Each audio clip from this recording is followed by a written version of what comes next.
Walkshow podcast. This is your host, Walker Neer. Thank you so much for tuning in. On today's episode, we've got my friend Brett Lindley joining us to talk about a new Steam Early Access game coming out called Levelhead. Levelhead is a 2D platformer that's also got some level creation tools in it so that users can create and share levels with one another. Really interesting stuff and a really fun conversation with Brett that I hope you'll enjoy. As always, today's episode is produced, the music and the artwork by Misha Zarins. Thanks again for listening.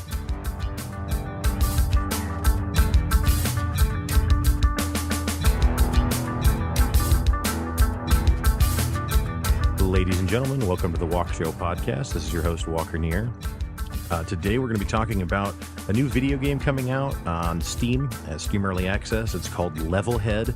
It's by the developer Butterscotch Shenanigans, which I talked about on a previous episode with Brett Lindley. They also made a game called Crashlands, but this newest title is Levelhead.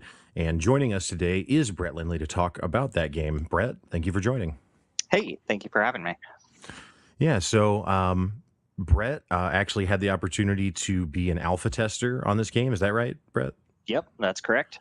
So he has already had a lot of hands-on time with it, and from what I understand, has been pretty involved in it. And Brett is actually going to be streaming Levelhead on Twitch following its release, which is sometime here in April of 2019. So, you know, I know a little bit about it really just from, you know, off the record conversations with Brett. But Brett, why don't you kind of tell the audience what Levelhead's all about? Okay, thanks. So, yeah, as you said, it's Levelhead's being made by Butterscotch Shenanigans. They're a game dev group out of St. Louis, Missouri, and their previous game Crashlands was super amazing. I've been a big fan of them ever since, and Levelhead has been their creation that I've been following very closely. They've got a podcast and a Discord server, and I've been following their development with that, you know, really intently. But Levelhead is they call it a platformer maker. So it's at its core, it's a platformer. It's a two-dimensional side-scrolling platformer. But they're also throwing in the maker elements and getting the community involvement. So essentially, it's like a Mario Maker, just with more of the things that they can do and more of the elements that they can add, especially being not restricted by an IP. You know, they don't have to have, you know, shells and, you know, Mario themed elements. They're using the elements and the story of their world that they're creating. So Levelhead exists in the same universe as Crashlands does, and you take part as an employee of the Bureau of Shipping. And so in the Crashlands universe, Flux was also an employee of the Bureau of Shipping, and she, you know, was tasked with delivering these packages. And her spaceship gets attacked over Roanoke, and she crashes to the surface, and that's where the game takes place. The Bureau of Shipping has decided that ship transportation of packages is dangerous and is costly, and instead they want to deliver packages with robots.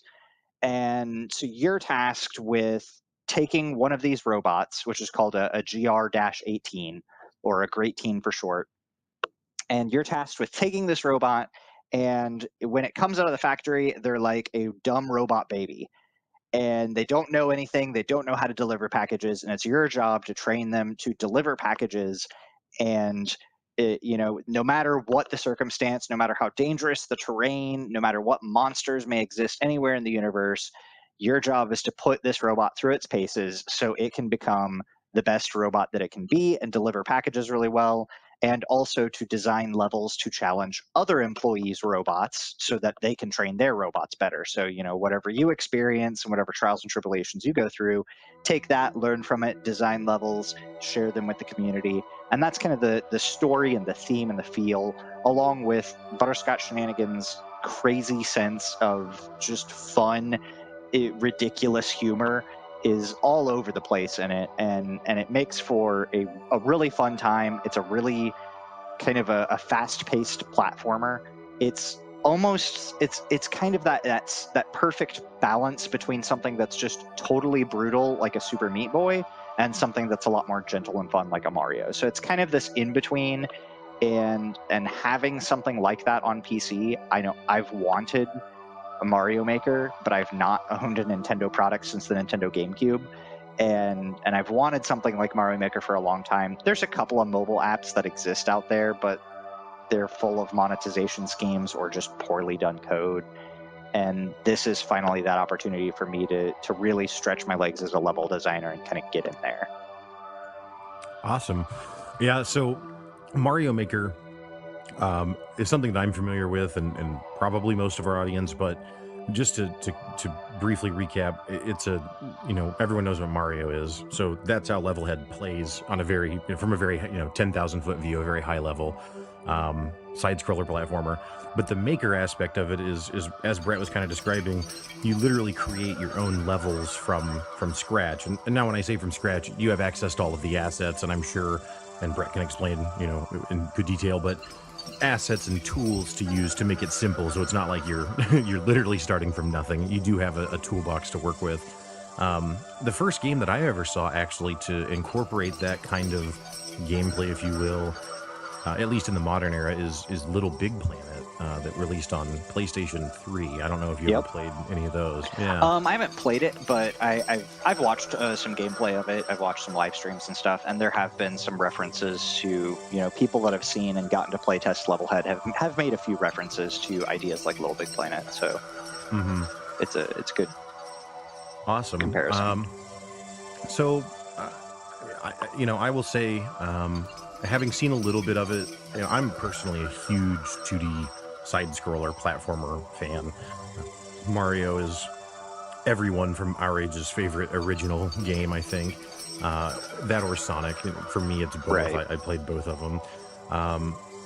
And it's been interesting to see how that genre has kind of held on through the years, because at the beginning, that was the beginning of the huge popularization of gaming.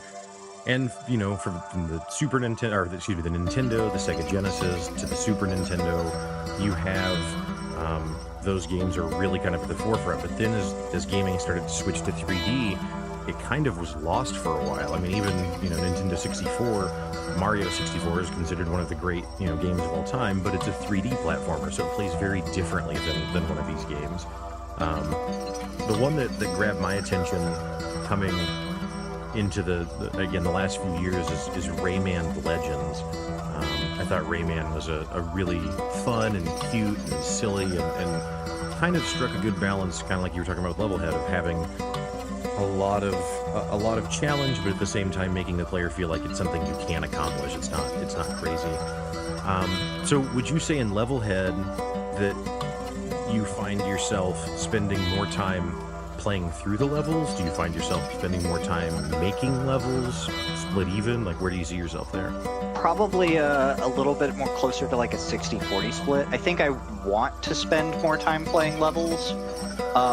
There is a campaign, so there's a fully fleshed out campaign for the game that you play through various levels. It teaches you the content that Levelhead has available and how some of it works and how some of it differs from other platforms, because there are some pretty unique elements to Levelhead that it keeps you from kind of having a full toolbox all at once. So you unlock the ability to make levels as you play through the game. And you unlock building levels pretty early, but the content that you're able to put in them is kind of limited. You got just a few pieces. And as you play through the campaign, you get more and more and more. And I think that, of course, it wasn't a humongous alpha. It was pretty limited in scope. They were trying to make sure that, they could stress test things a little bit, but it was more about making sure that, there weren't any game-breaking bugs or crashes and things like that. So it was less about server load testing and more about, just making sure that the campaign flowed well and getting suggestions and feedback about what needs to be in the game before we hit early access. And so I think that because of that, for start, it took a while to play through the game. Probably not an obscene amount of time. I would say maybe, I'm not even sure, probably maybe about 10 to 20 hours to unlock everything. It was one thing to kind of beat through all the levels, but then there's also secrets and bonus content that challenge content to unlock some of the end tier stuff. And it's definitely not all necessary. You can start making levels with the barest minimum of components, and they can be challenging and fun and intense and difficult with just the bare minimum components. But everybody was kind of striving to unlock everything. So in the beginning, not as many people were making levels in the beginning part of the early access, or the alpha. And as people unlock stuff and more people got into making levels, for me, that's probably one of the more fun things to do. I love playing through other people's levels, but I'm probably more, we talked before about, Minecraft and Terraria. For me, it's about creating an experience, and especially that community-driven aspect. So Levelhead offers a lot of statistics available for you on the levels that you create, as well as the levels that you play. So you can see how many levels you have, the fastest speed on or the highest score. And you can even see if somebody beats your score, there's a notifications area that you can go look at and see who's beaten your scores or your times, and maybe go replay those levels and have that kind of speed running mentality of the back and forth trying to one up other people. But on your own levels, it shows you how many times people have played through them, how much aggregate time they've spent playing your levels. So you can have a level with 6 hours of playtime. If that level only takes a couple few minutes to beat, then that means that hundreds of people have either played your level or one person has replayed it hundreds of times. And that's just, for me, those are the stats that I crave. Is if I make a level that gets a huge amount of playtime, that means that people love it and they're replaying it, they're trying to speed run it, they're trying to find the secrets to get the highest score, because those are things you can add. Secret areas, you can add, traps, you can add, there's a whole logic system with switches and gates, and you're able to tie. If you want to step on a switch and have it activate a whole bunch of coins or gems for somebody to go run and get, and have that be on a timer. So you step on the switch and the coins are there for 10 seconds and then they disappear. You can do that. And so for me, it's building those experiences for other people to have brings me so much joy. And fine-tuning a level, making sure the checkpoints are in a good spot so that players don't get too frustrated, but it's also challenging. Like, I love level design, I love game design. It's been something that's been a huge part of kind of my life, and being able to do that in a way that other people can then experience it is just that's gold for me.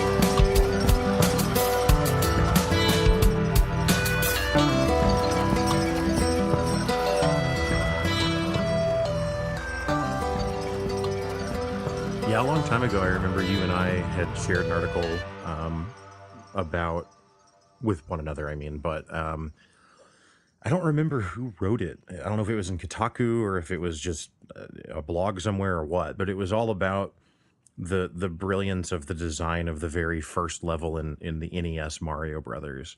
Oh yeah, I think that was a Kotaku article. Yep. Yeah, and it talked about how it teaches you how to play the game without a tutorial, in so much as a text-based tutorial. Games these days, as we talked about in that Terraria episode, some of them don't even bother to try and put text in the game, and instead you kind of have to go out to a wiki or some external source to find out how it all works.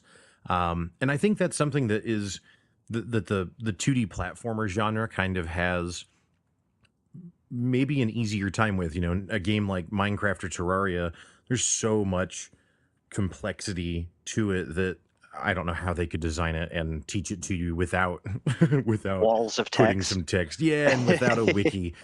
But in a platformer like that, it really does kind of allow you to communicate via the level design, because there's oftentimes not as much complexity, which, Terraria and Minecraft we talked about are great, but there are a lot of games where that complexity, as I'm calling it now, really is just bloat.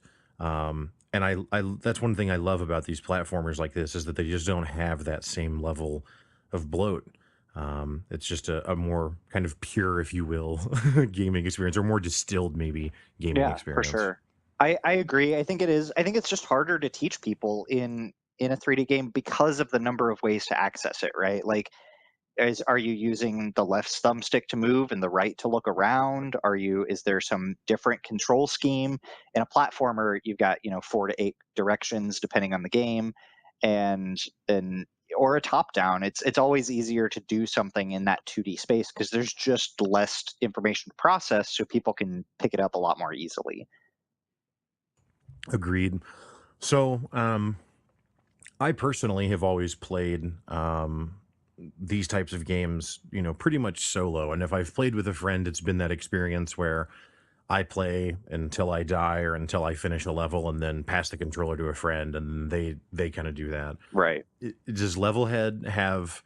Is that the way that you would play with another person, or is there? I know that some of the more modern Mario games have actual on-screen simultaneous co-op. Does Yep. Levelhead feature that? Yeah, so it's got up to 4-player couch co-op. So they are not doing any online multiplayer.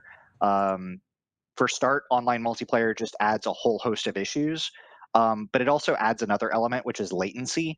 And in a fast-paced platforming environment where life or death is in the frames, like 30 frames, 60 frames a second, that could one frame could be the difference between life or death. You want to have that instant input reaction. And so they are doing couch co-op, up to 4 players simultaneous, and you can couch co-op through the campaign with all 4 players, or you can build and or play levels simultaneously. So you can have all 4 people in the level editor at the same time, for better or worse, and everybody can be making changes.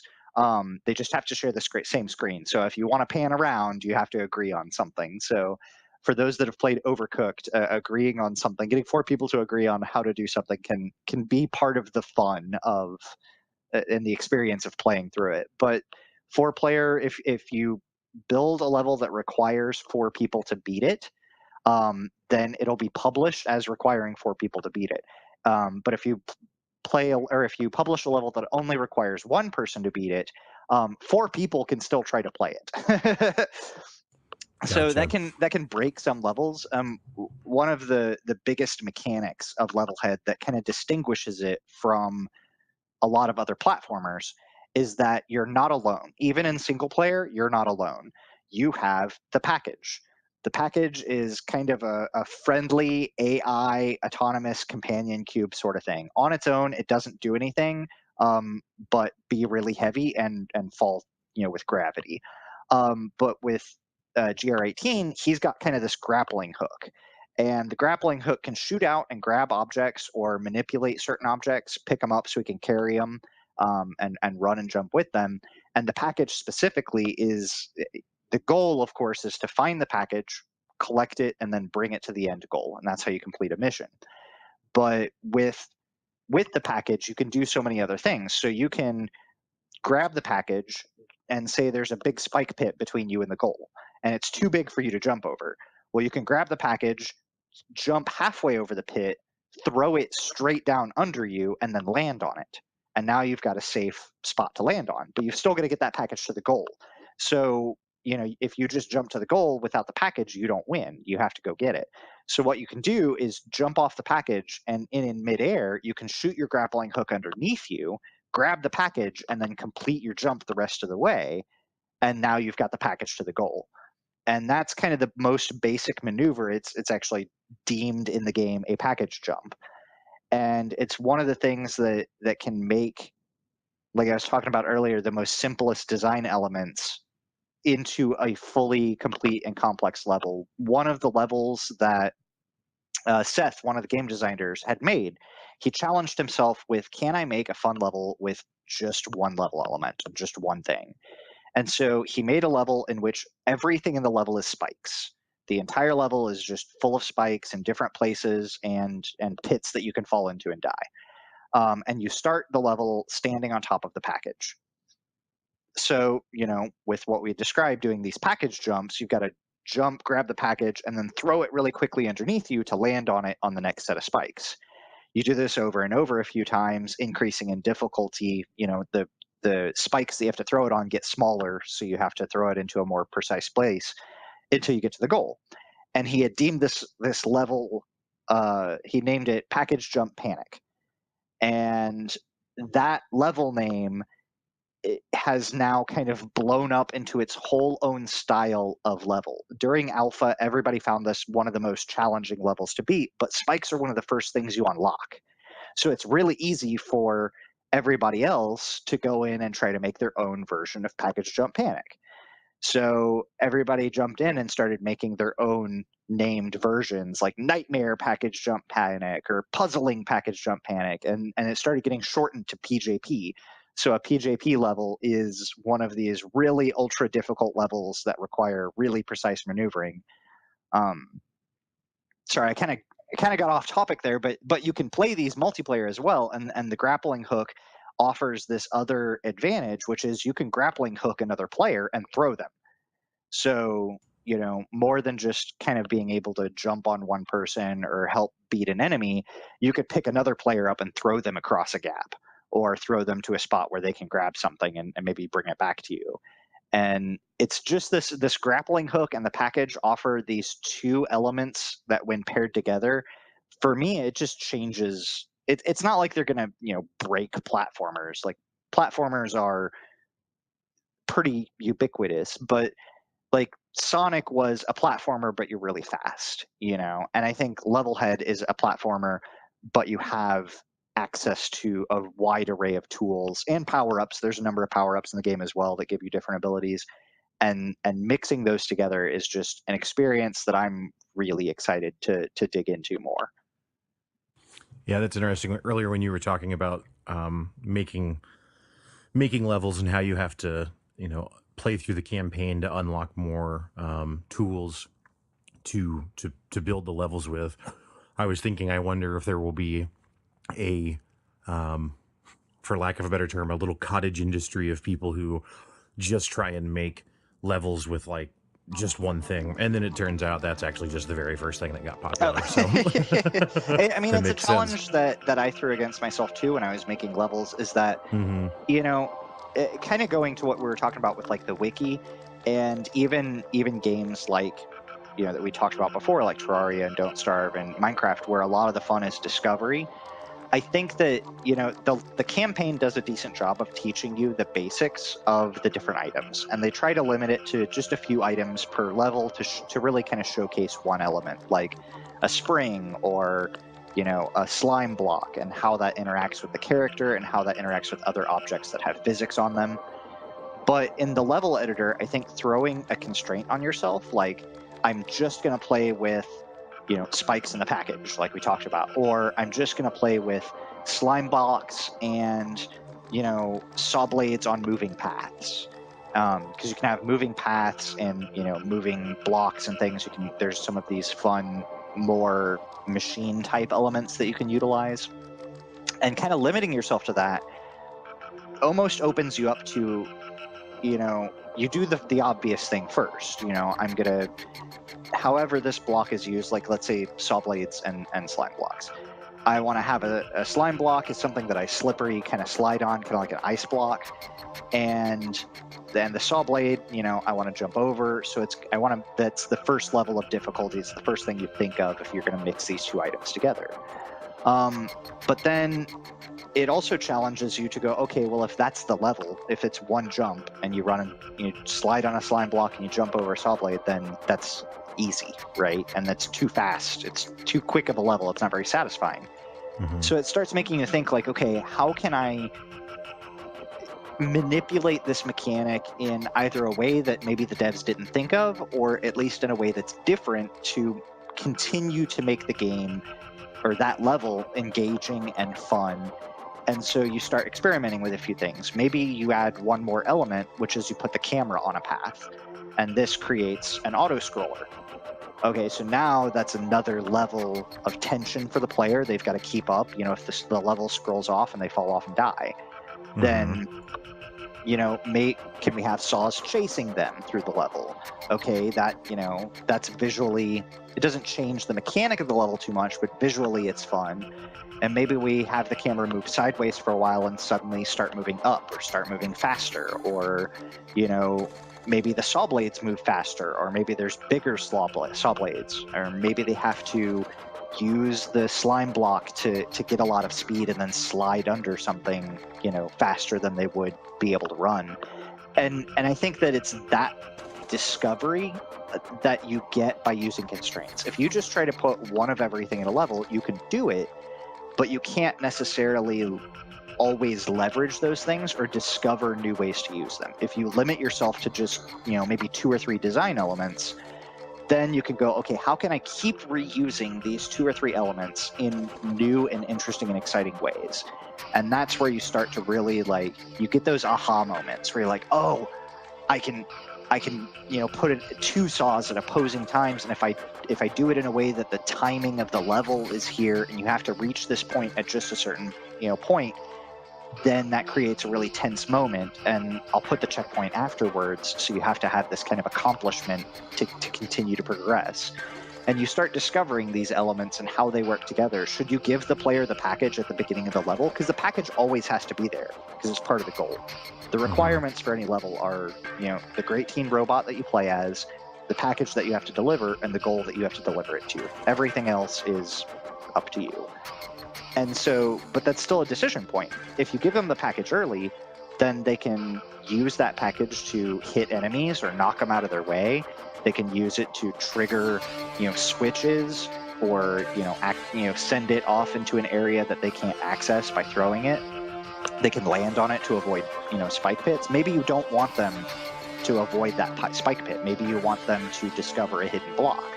Well, if you give them the package early, then they know that they can just, do a package jump on the spikes and get through it. So maybe you put the package after the spike pit, and that forces the player to think, and they go, okay, how do I get through it? And it's those moments you only really discover, as, at least for me, I only really discover them when I put those constraints on myself to say, how much am I going to give the player to work with? And it also kind of keeps me from my own feature creep, right? Where I keep going, oh, what if I add this to a level and add this to a level? Kind of narrowing that scope down and going, how can I make, is there some way to use this saw blade that nobody's thought of before? Can I challenge myself to do that? And finding those things, for me anyway, is that it's that moment of you've done something that nobody else on the planet has done. You've used this item in a way, and if you do it well and other people love it, they are going to emulate you, and you're going to start seeing that element in their levels, And I don't know. I think that for me is probably one of the most awesome things to see. And if I see something in a level that somebody else made that I've never seen before, and I think it's going to fit in my level, maybe I get stuck building for a while. I hit that, artist block or whatever. I'll go play some levels, and I play a level and somebody says, a saw blade with maybe a certain set of switches or something, and I'm not using switches in my level, but if I added them, maybe I can replicate this mechanic that they're using. And so maybe I'll lift that constraint off of me and say, okay, saw blades and switches and slide blocks. But if I do that, I can add their element to mine and kind of mix and match and create, discover. And it's that discovery that I think some of that you can't contain in a wiki. Some of that is just people figure it out, and it kind of distributes, socially.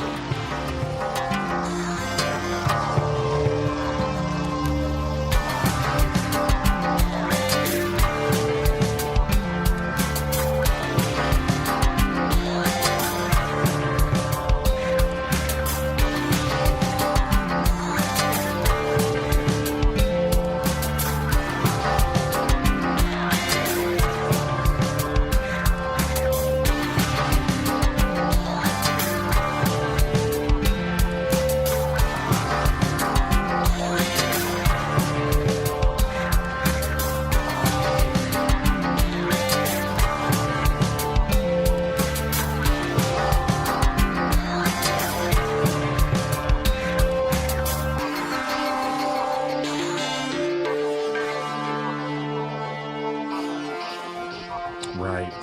Yeah, I don't really have a larger point about this game I'm about to mention, other than to say that talking about the package jump mechanic and those kind of the grappling hook as kind of the unique, uh, for lack of a better term, hooks. I don't mean to call the grappling hook a hook, but anyway, those unique things, for the game, it made me immediately think of a game from I think it was 2008 or 9. It released on the 360, and it's since come to PC, but it's called Braid, and it's a 2D platformer that its hook or its unique take or whatever is that it has the ability that you can rewind time.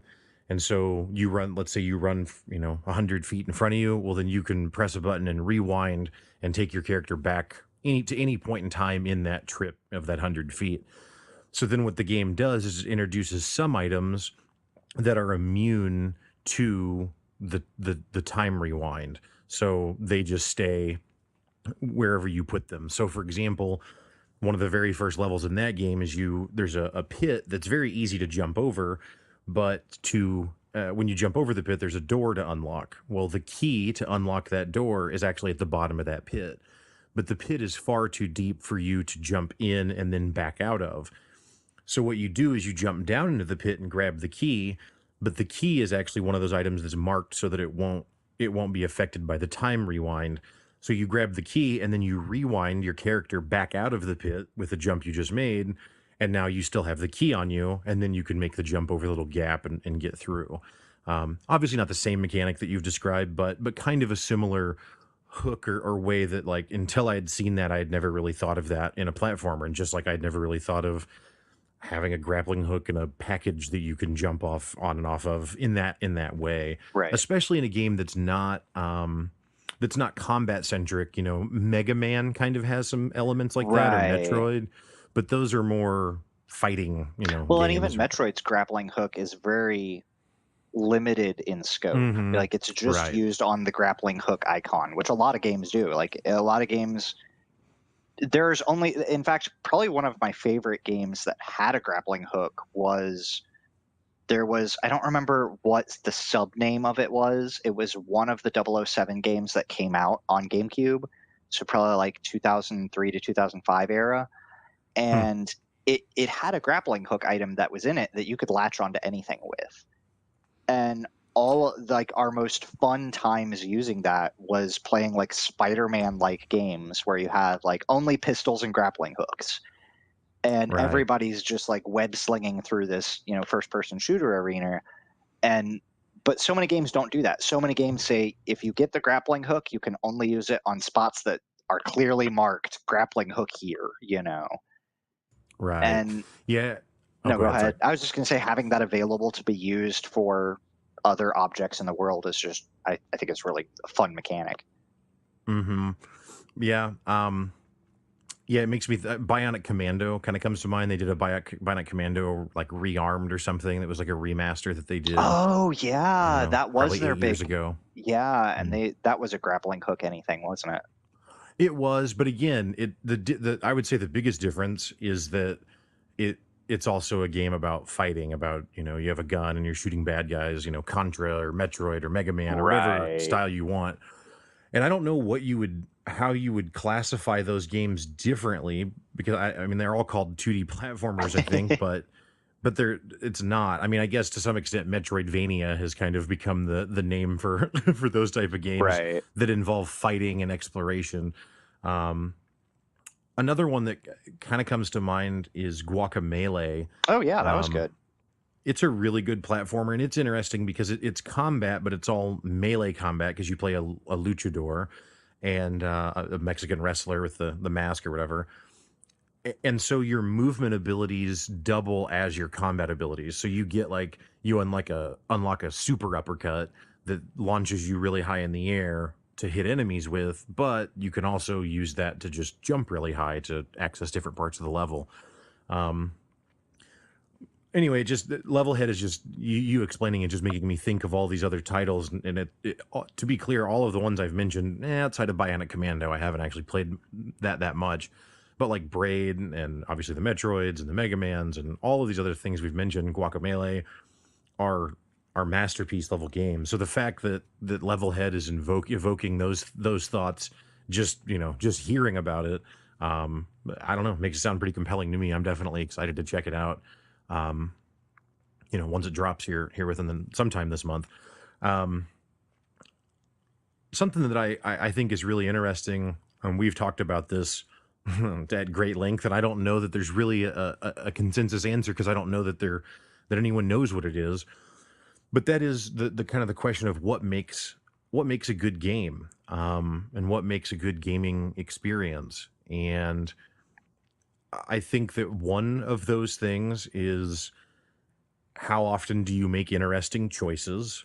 And then another one which is what you're talking about, with all these different ways you could really look to either create levels or approach how to solve the problems presented in levels. Right. And then the other thing is really, a little bit of the other angle of that would be some sort of mechanical skill.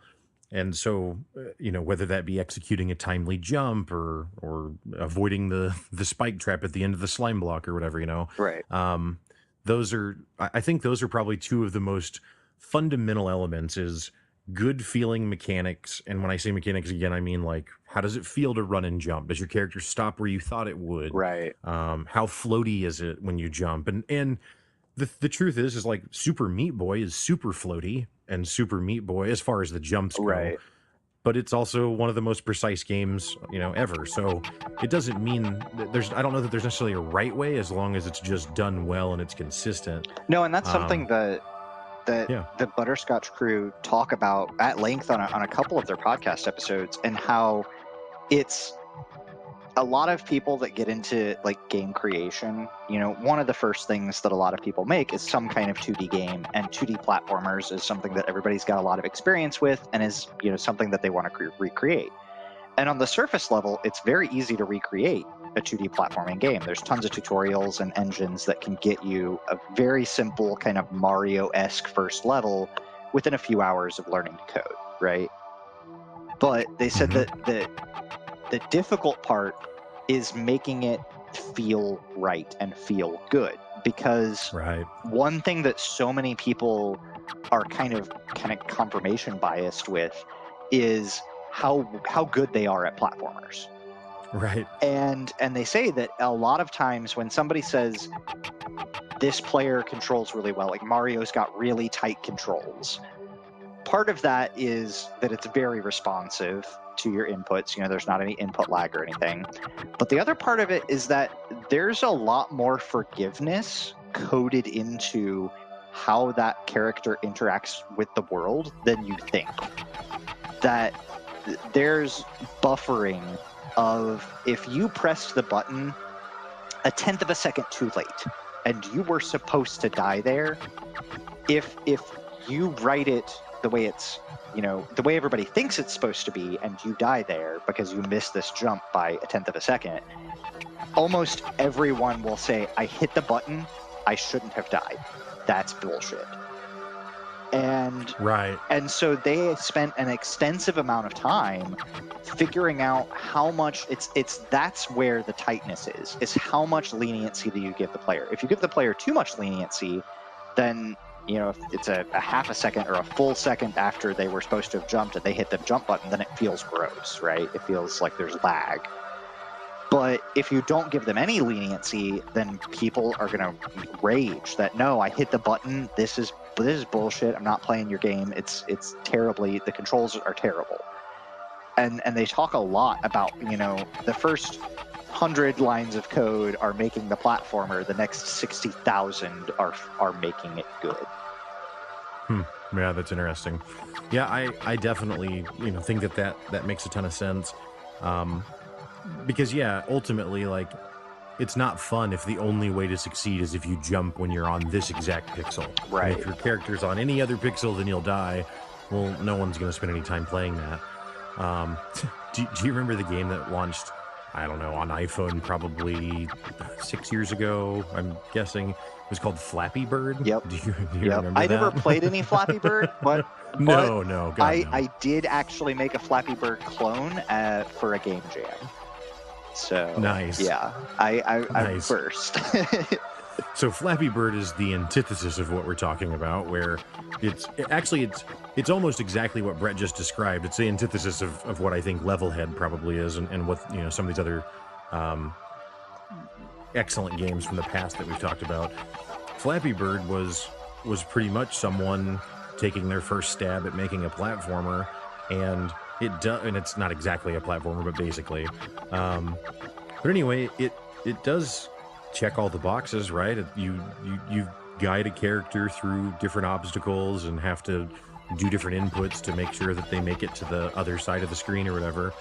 But the guy who made it spent, I would estimate, at least 0 time doing any of the things you're talking about. Like, he just wrote the first 100 lines and then published it, right? Right. And it's just, I don't know, just but again, he also, like, he was a winner there, though. Like, that's one of those times where 100 lines of code and he became famous. So. Oh yeah, well he sold an enormous amount of copies of it too.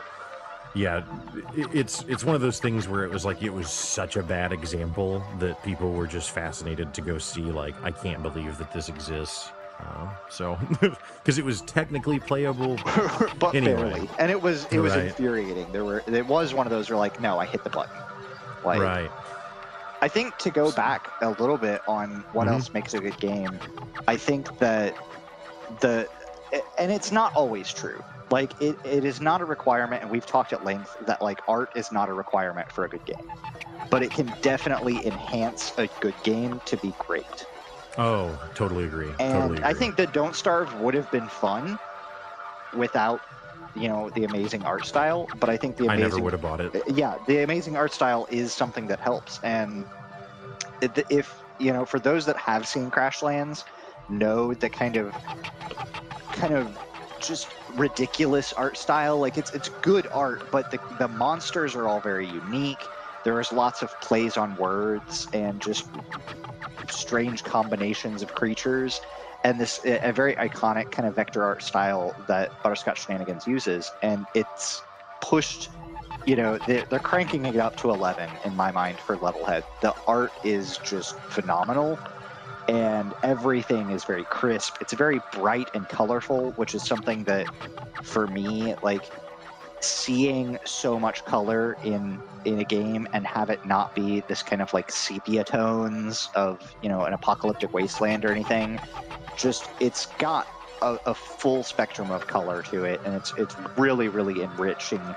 Even in, like, Mario has quite a bit of color to it, and it is a very bright game, but it's still also kind of constrained by, like, you've got green, blue, and red turtles, for Koopas, and that's it. And not having those constraints and being able to use whatever palettes they want for their creatures. Thwomps have to be gray in Mario. Not the case. They can make them whatever, however they want that kind of level element to be, they can make it that way. And so, for me, the art is just, it's really intense, it's really fun, it's silly, while also being, like, things that can kill you look like they can kill you, and things that, are less harmful. There are some monsters and some combat in the game, and some of the really less harmful monsters really just, you almost feel bad for killing them, like, because they look cute. Right. And I don't know. I think the other thing, to go along with that is the music, and the group Fat Bard is returning. They did the soundtrack for Crashlands, which was phenomenal, and put another 4 years of experience on them, and they're returning to release the soundtrack for Levelhead. A few of the tracks are already out there on Twitter. If you go look up Fat Bard, or kind of one of the, I think it's a two-person group, and one of them is Pat Bard, P-A-T, and his Twitter has a few track releases of Levelhead on it as well. So amazing stuff. I love the soundtrack. They've got, because you get to pick, you're building a level, you got to pick what music goes with it. That's what I was going to ask. Yeah. So do you get to, I mean, not only do you get to select a track or something, but can you set music? Like for example, you were talking about maybe the screen is scrolling from left to right, and now all of a sudden you're going to make it scroll up. Can you make music come in right when the up scrolling starts? Like, do you have that level of control over the music in the level design? Not yet, but I'm going to put a suggestion into the feedback forum. Yeah. Because so I don't want to get too far off topic just yet. I'll say that as far as music selection, so currently there are 3 biomes that you can unlock in the game. So, and that's kind of the theme of the level. So the basic bricks will take on that theme depending on which biome you've selected, and that applies to your whole level. So currently there's a forest biome, which gives you access to blocks that look like, tree trunks and wood and leaves and stuff. There's an ice biome, and they're like rocks and ice and kind of these kind of temple pieces.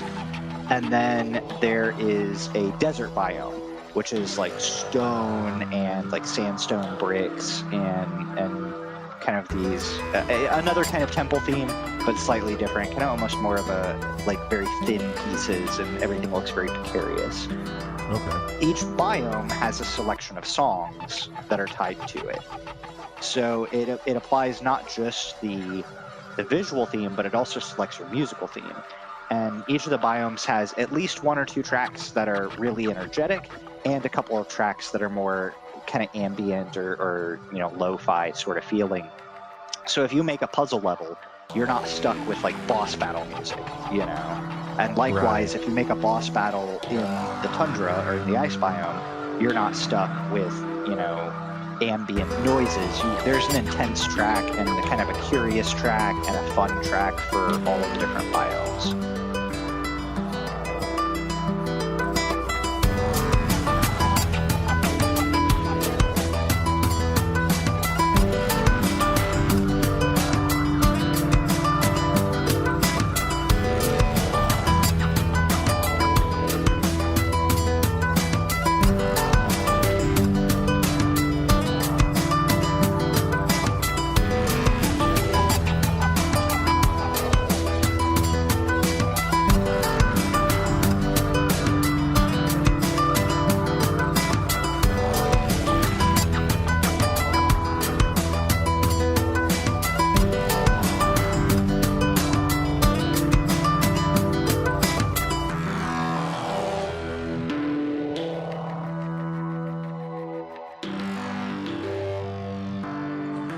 So, in talking about the different features and things, something that we had mentioned at the beginning, but what I think that is important to reiterate is that, Brett's gone through the alpha testing, and what's going to come out here in April of 2019 is going to be the early access launch. And so what that means is that even features, like Brett just said, maybe right now you're not able to cue music in that way, but it's something he can suggest. And that's one of the really fun things about getting into early access. With a good developer, which is something I want to talk about in a little bit as well, but is that if you participate, you can really kind of help shape the outcome of what's possible. Now, sometimes things aren't possible because maybe it's too hard to build into the existing framework of the game the ability to edit music in a very specific way like that. Maybe the tools aren't really there for it, and it would be too much to try and code that back in. But maybe it's something that they just hadn't considered and can easily add. So I think that's really cool that it is early access, and that means that the game isn't actually done yet. Now a lot of people will cry at early access or act like it's this sour experience, but I don't think that's true. I think that early access has some examples. Brett and I both were burned very early. Again, no pun intended. I need a damn thesaurus. I am horrible at the English language, but anyway, bear with me while I use my 20 words that I fucking know. So, anyway, but very early on in the early access games even being a thing, we bought this game called Towns that we were both really excited about and really into. And then, just one day, 6 months or so after we bought it, the developer just announced that they were done and they pulled the plug. And there's another famous example, the Double Fine production studio. They had a game that and Double Fine's an actual studio, so it's not just like an indie thing. And same deal, they had like a 7-year plan for early access and had to pull the plug a year in. So there are those stories of early access, but I actually think that those are the less common stories. You have other stories like Don't Starve or Ark. Right. I think Terraria was a full release, but I don't know if it definitely felt. I would put it as an example of early access if you compare their continued development.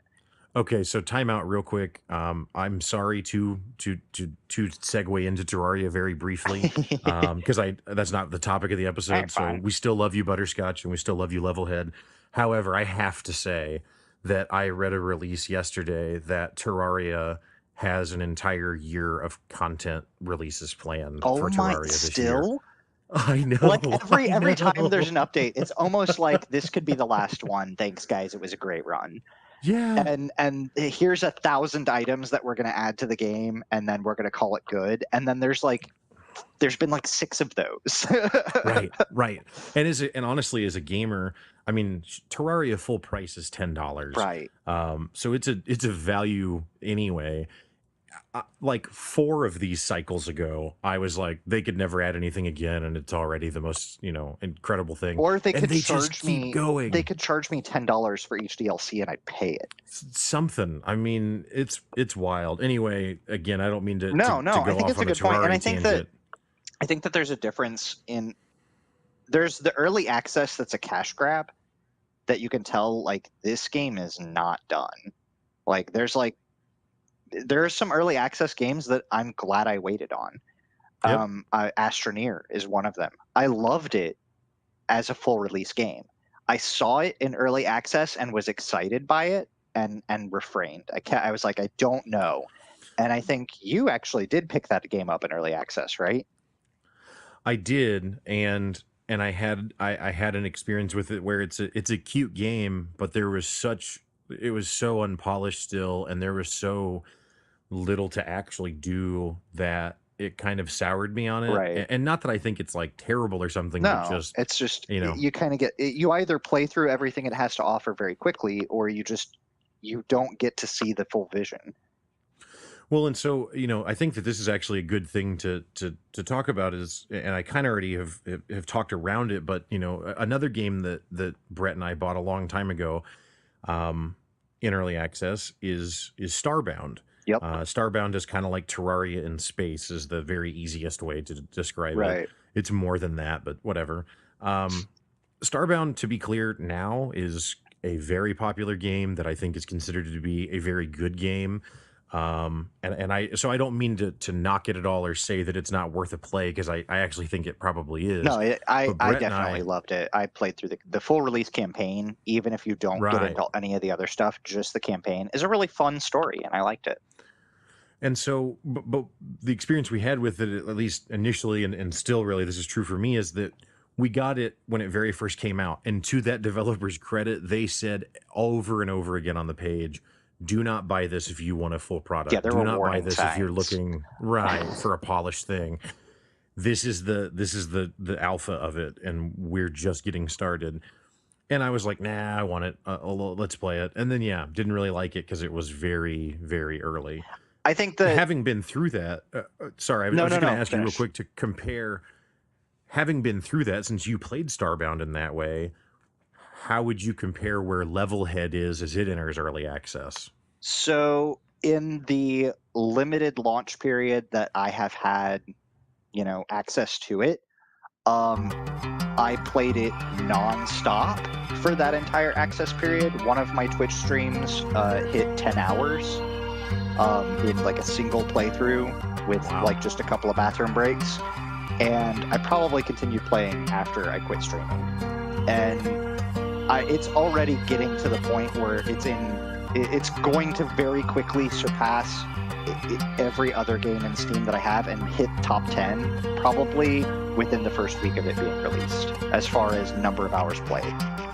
As far as quality of game, it's already well within the top 10. It's easily one of my favorite games. There is definitely enough content in the game to satisfy the most seasoned level builders, and there's a lot of things that people that have wanted for and wished for other level making games to have, it has. There's going to be some content. It's not Mario Maker straight up. So if you want to say, well, Mario Maker has this, well, it's not Mario Maker, but it definitely has things that Mario Maker doesn't have in spades and droves.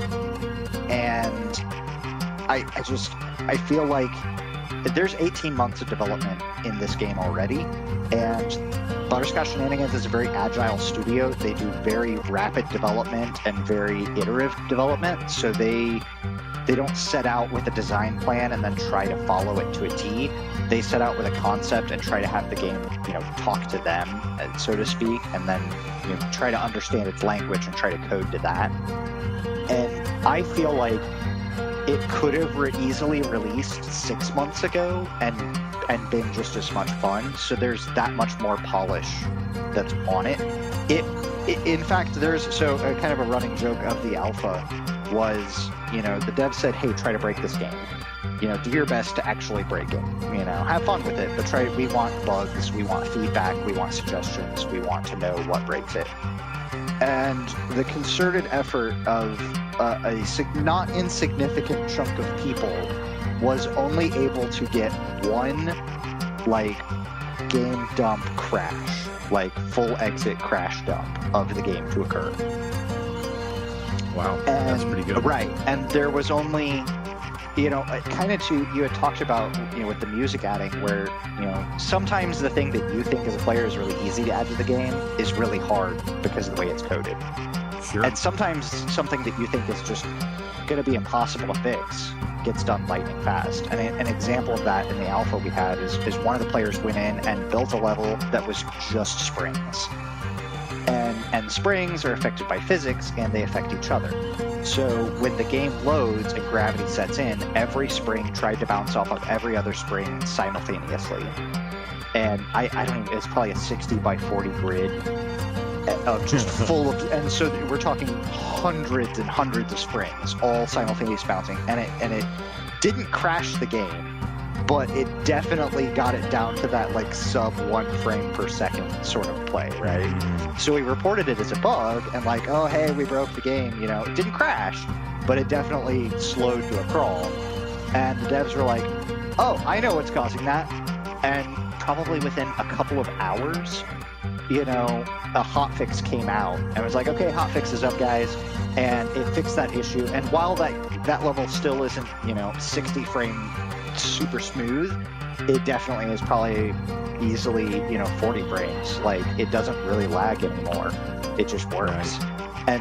And to that note, if you get into early access, there are buttons asking for feedback all over this thing, not just bugs but also suggestions.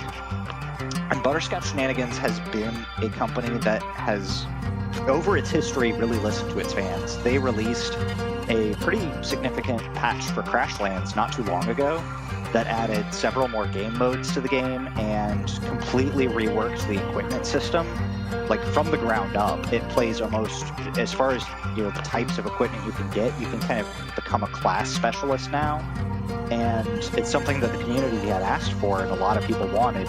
It got put into the game, several years past launch. And Levelhead, they're asking for that. There are things that, myself and several other people in the alpha test asked for. Hey, we think that switches should be able to activate this other item too. This switch doesn't activate this item. We think that should be part of the game. And if you make a good case for it and explain why, and other people agree with you, the devs aren't against. Okay, if that's what the community wants, we're gonna do it. And put that, they implemented that during alpha. Those items are now affected by switches, and several other people just took off with it. Yes, now I can build the level that I want. And I encourage you, if you've been burned by other early accesses before, and you're even remotely interested in a level making type game, that if you get in it during early access, you get a chance to have your voice be heard with a company that will listen to you and will, they're not going to put everything you want in there. Like you said, sometimes it may not be possible. Sometimes it's just a low priority. But they'll listen, and they'll either give you a reason why that's not something they can do. Hey, this isn't something that, if you come asking for online multiplayer within the first 6 months, you're going to get shot down no matter what. Guaranteed. And probably past that. But if you come in and say, hey, this item, it would be really awesome if this item interacted with this item because I could do so much with it, there, or and kind of explain your case, then who knows? You get enough of the community to vote, on your side, and they do plan on possibly adding things like voting systems where they go, okay, what do you want us to work on next, and have a real back and forth community involvement. Their Discord server, they're always popping into all the various sections of their Discord server and commenting on things from writing, art, and music to game design and their games. And so they're a really involved company. So if you want to be involved in that, if you want a level maker to have the things that you want in it, then jump in and give that feedback, because that's how you're going to get it to happen. Yeah, so that was actually kind of exactly what I was going to hope to prompt you to explain. You just did it, no, which is great. I don't mean that. Yeah, no, I don't mean that in a negative way at all. But that's what I was going to say. Is so there's kind of two things to look at when looking at early access for games. A, has anyone else played it, and what do they think of it? So obviously you're getting that firsthand from Brett right now, and it obviously sounds like it's a very high quality, high level of polish, and just a lot of integrity in the design of the game. But then the other thing that you look at, and this is not unique to gaming, this is just all business. Just this last weekend, I went and had a meal with some friends out of town at this restaurant. It was a very nice restaurant, and it was probably the single best dining experience I've had.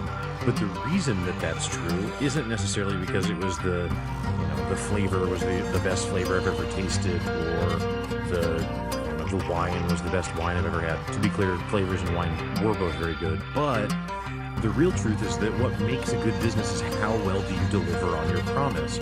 And Butterscotch Shenanigans, the company that makes this, Levelhead, I think is a company that has demonstrated a track record over the time that they've been around of being a company that delivers on its promises. So not only do you have a quality game already in its current state that's only going to continue to get better as we move forward, but you've also got a company who just has this track record of kind of doing the right thing and again, delivering on the promise that they made.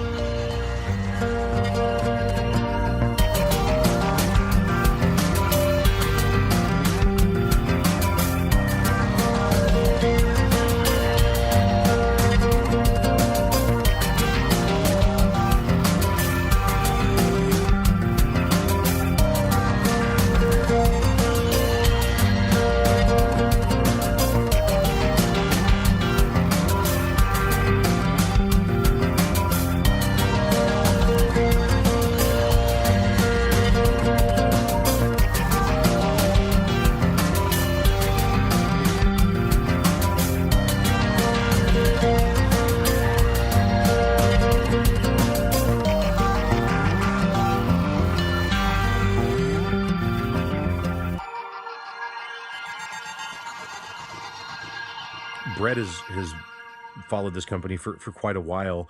Do you care to elaborate on any of the interactions that you've had with him, Brett, outside of Levelhead? Yeah, for sure. So I've had a few. Um, there was so this was like 2 years ago. Actually, about 2.5 now. Actually, almost 3. Anyway, I don't want to think about how old I'm getting.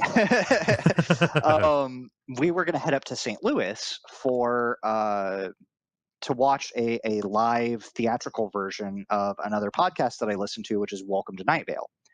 And they were having a live show sort of event in St. Louis.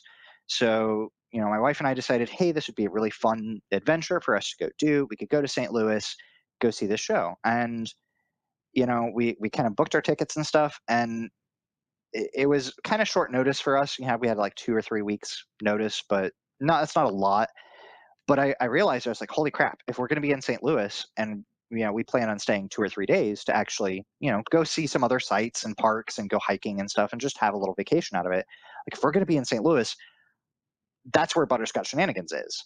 Like, I wonder if I could meet these guys. Like, I wonder if I could convince them to let me see their studio or something. Like, hey, I'm a huge fan. And so I just took a stab in the dark, and I shot their corporate email a notice that said, hey, I'm going to be in St. Louis from this day to this day. I really longtime fan. I've been in your Discord and stuff. And excuse me, if if you guys are available, I would love to drop in and say hi, see the studio, chat with you guys. And so they, I was actually really surprised that the kind of the next morning about 8 a.m. when they kind of do their email work, I got a reply and they said, "Yeah, that sounds awesome. Um, how about we set something up? We're pretty close. Right now at the time, their dev quarters was in one of the basements. So they're like, probably not going to take it to the house, but there's a Starbucks that's pretty close by that we'd be love to meet you guys at." Cool. And sure enough, a couple weeks go by, we go to St. Louis, and I sat down and had a couple coffees with them. I got to meet the entire dev team and just hang out and enjoy just chit chatting about games and life and what was going on, and be able to get a couple signatures, couple photos, and it was an amazing time. And fast forward to last fall, because they've had a few of these requests as they've been getting bigger as a studio, and kind of more popular, more well known. They decided to host a Shenanicon, which is a Butterscotch Shenanigans convention. And they have a more official office now, so they've got some conference rooms in the same office building that they can rent out. They do a live podcast recording with the whole crowd there. You get badges like a True Blue convention. I have a lanyard and a badge. Got to at that time, this was late fall, got to see some stuff for Levelhead that may or may not still be in the process of something that you won't see in early access, but could be in a later version of the game. As they, like I said, they do very rapid, very iterative development, and so we got to see some of the inner workings of the studio. They served us dinner. They had a whole buffet dinner set out, and it was an awesome time. Like they're doing Shenanicon again this year. Tickets are on sale. I believe it's going to be in like September or October. Um, but I've already got my ticket for it, which is the only reason why I'm not like dead set on the date. Is like I just know that I have an email reminder set up and time already requested off for months in the future. So I'm already set. But yeah, I know that they're going to do a live broadcast or a live podcast recording again with a real studio audience. I don't know what else they have in store, but I'm excited for it. And every interaction that I've had with them, they're like the friendliest, coolest. They're three brothers are the main devs, and they treat everybody like family. Like they're such incredible people, and it's so. I mean, I was kind of starstruck, and it's just like they're you approach them like real people. They talk to you like real people. They communicate with their community like real people. You don't feel like you're talking to a CEO and they're looking down on you or whatever. Like I'm a developer, I know better than you. Like, sometimes you got to play that card. Like I'm the dev of this game. If you don't like it, that's it. But they don't really do that in that sense. Like even if they do shoot an idea down, they explain why. Like why is this not going to work? Or what are the unintended consequences that you as somebody submitting your idea didn't think about?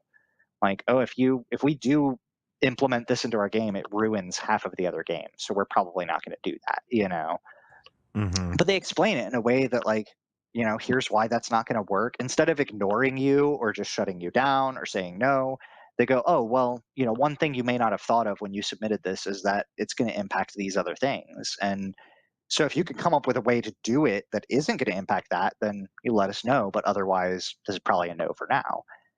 And I don't know, every experience that I've had with them has just been friendly and fun and hilarious. Like their games are a direct reflection of who they are. They're fun, bright, they're colorful, they're hilarious, and they're down to earth. They know when to tell a story and when to have a serious moment and when to just do something completely off the wall. And it's really fun to see. Well, that's awesome. Well, I know I am definitely looking forward to it, and I'm looking forward to it as someone who honestly has never really tried to design levels and never really, gotten into that side of it. But the thing is that even if you're not someone who wants to make levels, the benefit of a game like this is that you have infinite content because you're not just waiting on the developer to release something, because you have the whole community, just like Brett's been describing, throughout the show, also creating and adding new experiences.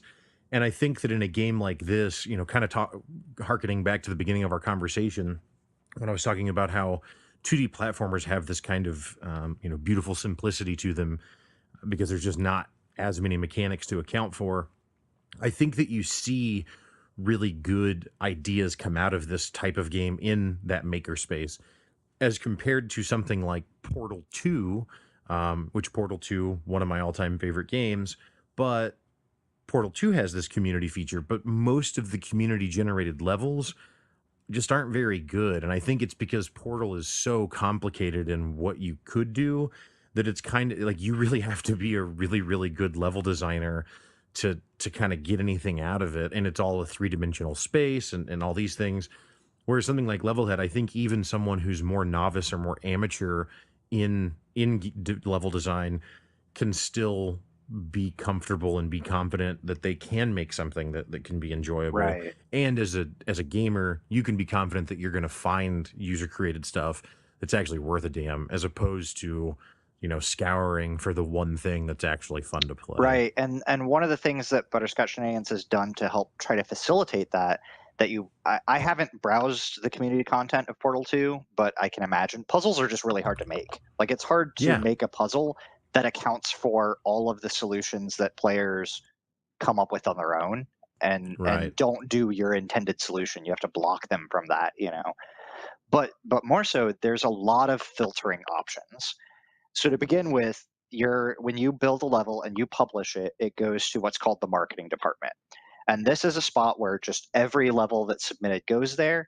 And if you play other people's levels in the marketing department, you earn what's called exposure bucks because they can only pay you in exposure. But what those exposure bucks do is you can apply them to any level, including your own, to raise them up the rankings. And levels will be listed by highest amount of exposure bucks first.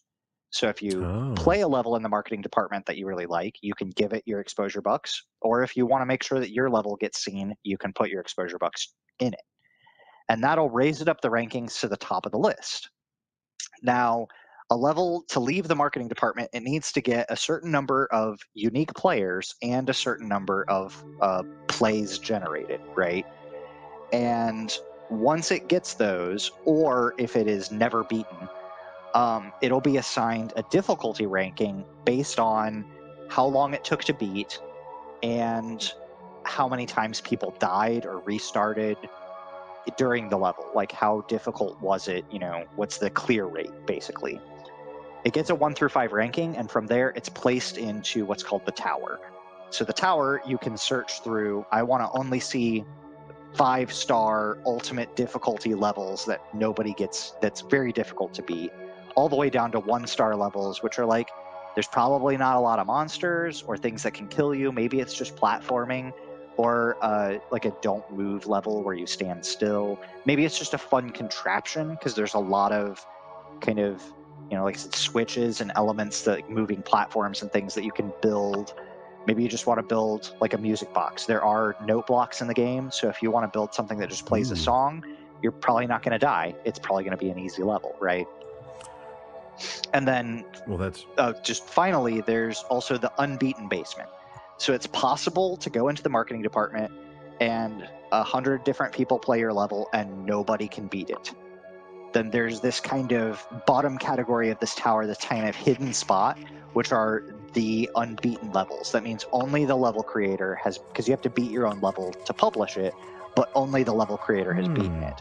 So if you want the hardest, trickiest, weirdest, outside of the box thinking levels, that's where they're going to be, And on top of all of that, every level has a little card that you view as you scroll through them that shows you, based on how many of each different element is in the level, it gives you a bar graph that shows what's in this level.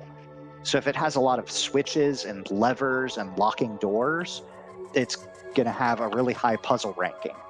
If it has a lot of monsters, it's going to have a high monster rating. If it has a lot of traps, or it's a troll level kind of thing, then it's going to have a lot of, trap bar graph, and you can see the bar graph for every level just as you're scrolling through. And so if you want a puzzle level, you can filter by, I want to see levels that have a high amount of puzzle ranking. You know, I want to see levels that have a high amount of traps, or a high amount of, you know, world building elements, or a high number of monsters. So you can tailor your experience based on what kind of levels you want to play. Yeah, that's really cool. I honestly, I mean, all of that sounds really, really neat as far as the filtering to be able to kind of sift through it and sort through it. But the fact that the player has, the maker, the creator has to beat their own level before they can publish it is awesome. That's such a simple rule and such a very easy thing to implement, and yet so powerful, because it eliminates almost immediately the concept of anyone creating some bullshit impossible level where there's just a pit that you're just going to fall in and that's it, and everyone slams their head thinking that it's beatable, but it's really not. I love those little simple innovations like that, where someone just figures out how to curb some huge problem in a very non-intrusive way. Like, cool, you want to make it and you want other people to play it, you should be able to play it. Oh, you can't, GTFO. Well, as I've said, you know, throughout the show, I'm definitely very excited about Levelhead. Definitely very excited to get my hands on it and play it, and also to watch Brett stream it. I've checked out some of Brett's streams whenever he was streaming it during the alpha, and I know that will continue to be a source of entertainment and good content. Brett is just as engaging in his stream as he is here, constantly talking about not only what he's, you know, what's happening in the game, but also just kind of bigger picture kind of things and ideas that he's seeing. So I think everyone will be well rewarded for checking that stream out. What is your streamer name on Twitch? Is it Quantum Anomaly? So it is, but unfortunately the screen name of Quantum Anomaly I've actually had in most places since 10 years ago. But there are a few places where just the straight spelling got swiped before I really got involved in them. So I'm not really out to kind of purchase it, and it doesn't look like the user has even really touched it since they nabbed it, so I don't know if I could even get a hold of them. But my current twitch.tv /quantum_x_anomaly. Those cheeky underscores got to get in there. But yeah, quantum_x_anomaly. That's my Twitch channel. Did you think about doing quantum_anomaly_69420? Because that was probably available. I could also do like XXX69 underscore and do it, you know, get it bracketed on both and capital and lowercase and all that, you know. Gotta get myself a nice AOL screen name in here, you know. Hey, right, for sure. Well, did you have anything else that we haven't talked about at Levelhead that you wanted to share? There's so much I haven't talked about. Okay. I won't go into all of it, but there are tons of unique enemies that will surprise you in the way they act and the AIs that they have. You know, there's guys that can teleport onto your face. There's robot sharks. There's power-ups galore that can, you know, turn you into a wall-jumping, ceiling-climbing ninja, or a teleporting, a teleporting robot with laser horns. There's so much content in this game already, and it's a fraction of what they had, you know, planned to have on their 1.0 launch. It is coming to Steam Early Access, but they do intend for when they do get to their 1.0 release, it'll come out on Switch as well.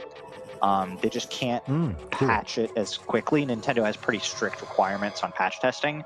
So I think all consoles do. Yeah, and so in Early Access in Steam, that gives them the ability to patch daily if they want to. And in Alpha, they were willing to do that and be very quick with their patches, very involved in development. And so they can do that iterative nature. Once they hit 1.0, they'll release on Switch. They're looking at possibly releasing on mobile as well. They have some proof of concept built for mobile with cloud syncing, so you can build a level on your phone or your tablet and come home and play it on your PC, or vice versa. And some of that stuff is being looked at. It has been kind of backburnered a little bit. And if you want more in-depth reasoning as to why and their thoughts on that, check out their podcast, Coffee with Butterscotch, available everywhere podcasts are. It's a fun time if you like seeing the inside of how a game is developed. They also do some comedy stuff, some life stuff, and just some, general games industry stuff. But it's a good podcast. So Awesome. Well, I really thank you for taking the time to join the show today and tell us all about Levelhead. And this has been a really fun conversation. Again, the developer is Butterscotch Shenanigans. The game is Levelhead. The release time frame is April of 2019. In the show notes, I will link to the Steam store page, because I believe there's a Steam store page that's just a coming soon page already. Yep. So even if it's not out when this episode comes out, you'll still be able to find where it will be available.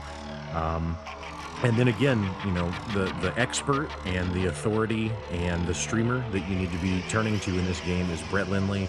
Quantum Anomaly is what it'll be. And again, we'll have links to all of that in the show notes. So please check it out there. Brett, thanks again so much for joining us today. Thank you. It was great to have me and be able to really gush about this. I've been excited for so long. Yeah, man. No, I get it. It's so much fun to be a part of something that cool. So I'm really happy for it. Well, again, thanks for listening, everyone. Have a good day.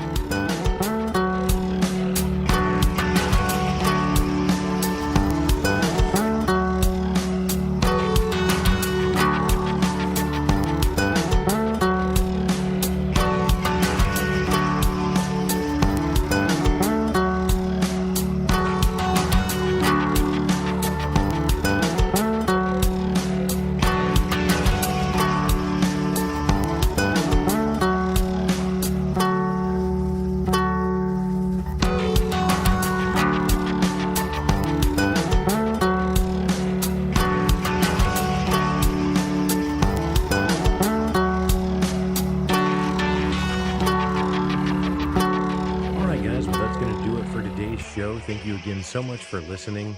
As we talked about, the game is Levelhead, and you can find it on Steam Early Access. Please check in the show notes, and you can find links to the store page on Steam where you can buy the game, as well as links to Brett's Twitch channel, the Quantum Anomaly stream. Definitely go check Brett out. He's got some entertaining content over there. Levelhead's a game that's just as much fun as it is to watch as it is to play. So I think you'll definitely enjoy that. Thanks again for listening. Have a good one.